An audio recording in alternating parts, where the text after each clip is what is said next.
Most people think the biggest and loudest guy in the room is the one with the most aura, but in reality, it's the guy who's calm, confident, and could secretly overpower you in seconds anytime you wanted to. If that sounds like the man you want to become, there's a 3-stage process you must go through first to not only become insanely strong without weights, but also transform the way you think and act. So the next time you walk into a room, people will not only see your strength, but they'll feel it too. You know how there are some characters that appear normal on the outside, but the moment they step into a room or the moment they shake somebody's hand, everyone can feel their presence and their strength. Yeah, that's what we're aiming for here. But before we start coming across as a cringe Redditor edgelord who thinks he has Shadow Realm powers, we need to put our money where our mouth is and actually become ridiculously strong. The problem is, a lot of us, especially meat-headed gym bros, go to the gym to look strong, but rarely is anybody actually strong. Sure, you've got some big pecs and massive biceps, but can you do 10 pull-ups in a row, let alone 1-arm pull-ups? And if you end up as the big dude who can't open a jar of pickles, that's a skill issue. Now, unlocking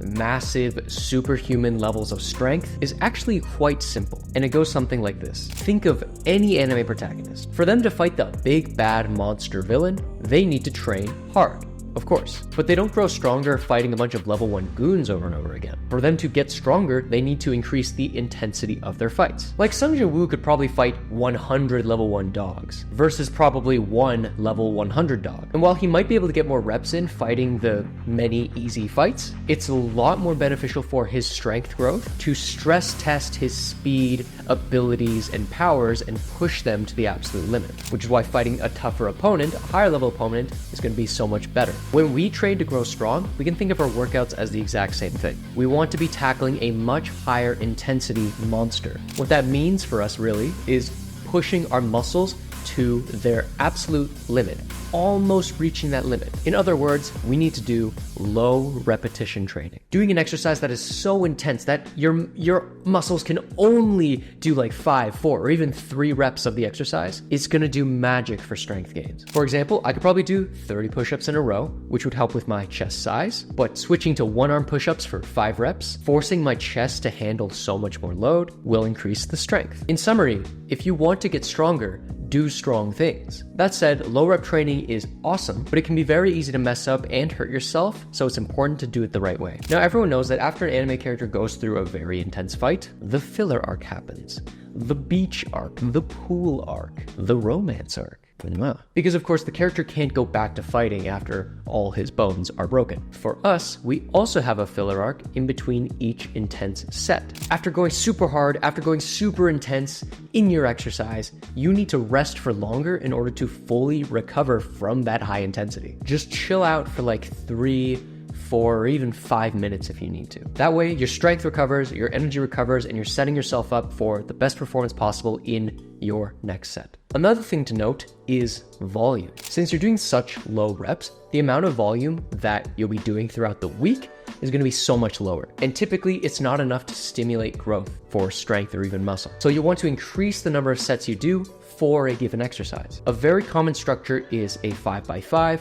I personally am good with 4 sets of 5, 4 sets of 3, whatever. I find that works for me. Now you can imagine with all of these sets and all of these long rest times, the workouts are going to go pretty long. And as a busy guy myself, I know how precious time can be, which is why the 90-day program in my Shonen Strength community, I also have different program variations to help you guys get that anime physique, get bigger, get stronger with just 30 minutes a day or as little as 2 days a week. So even if you work a 9 to 5 or you think you don't have time to work out, there's still no excuse for you. But it's not enough for you to know how to become strong. The problem is, a lot of people know how to train for strength. They know they need to do low reps, but very few know what to actually train in order to get stronger, which is why in stage 2, we're going to be looking at the best techniques that anyone can use to unlock superhuman strength without weights or a gym. The first technique is similar to how Baki would grow strong. You know how Baki has the power of imagination? He's able to visualize his opponent or a specific ability just using his own mind and his own vivid visuals. He's borderline schizophrenic. And this allows him to prepare his muscles, his body, his brain, and his nervous system to get him a feel of the real thing when it's time to actually execute. Now, we are not just going to go imagine ourselves doing one-arm pull-ups. I'm sure most of us dream about that already. I've in fact dreamt about that many times before I was able to do it. So instead of priming our body with just our imagination, we're going to be priming our muscles and strengthening them with the power of negatives. Just like Baki's visualization technique, while we aren't doing the real thing, we are simulating it for our muscles to get them used to the stress and the actual load that we're going to bear when we actually do the real thing. And since negatives are just the reverse of an exercise, it's going to activate the same muscle groups, which will also help prepare our nervous system, train our nervous system to get used to activating those muscles. And because our muscles are a lot stronger when they're lengthening rather than contracting, it makes any move you want to get stronger at so much easier. But even though it is easier, it still puts a good amount of stress on the muscles, allowing us to train in that lower rep range. But that's not the only way to unlock strength. In fact, there's a training technique that I and others are obsessed with, and the best part is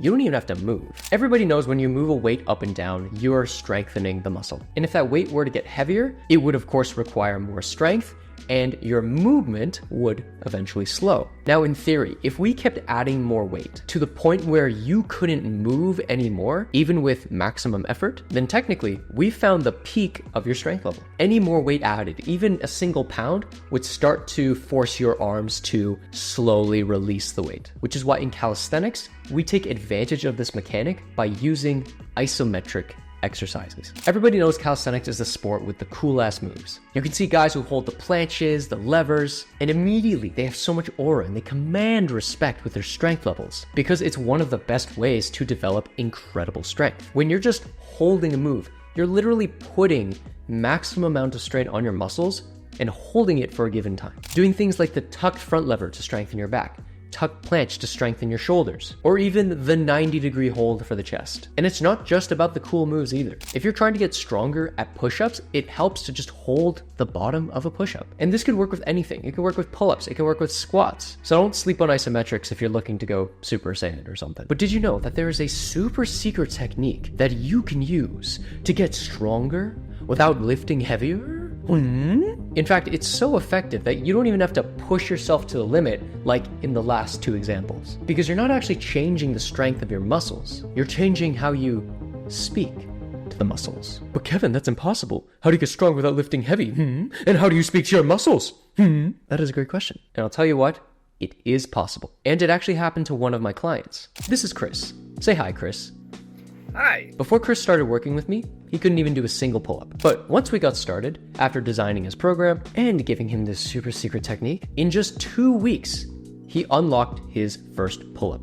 Full dead hang, full range of motion, great pull-up. And not long after, we got him to 7 clean reps of pull-ups. So what is this secret technique that I seem to be gatekeeping? Ooh, I'll never tell. Ooh. No, I will tell. It's called greasing the groove. Greasing the groove is a great technique as it doesn't strengthen the muscles per se, but it helps your nervous system use your muscles more efficiently, which ultimately will result in more strength. This is exactly what I did for Chris, and here's how it works. Let's say you want to get stronger at pull-ups, for instance. What you do is perform a certain number of reps of a given pull-up progression as frequently as you can per day.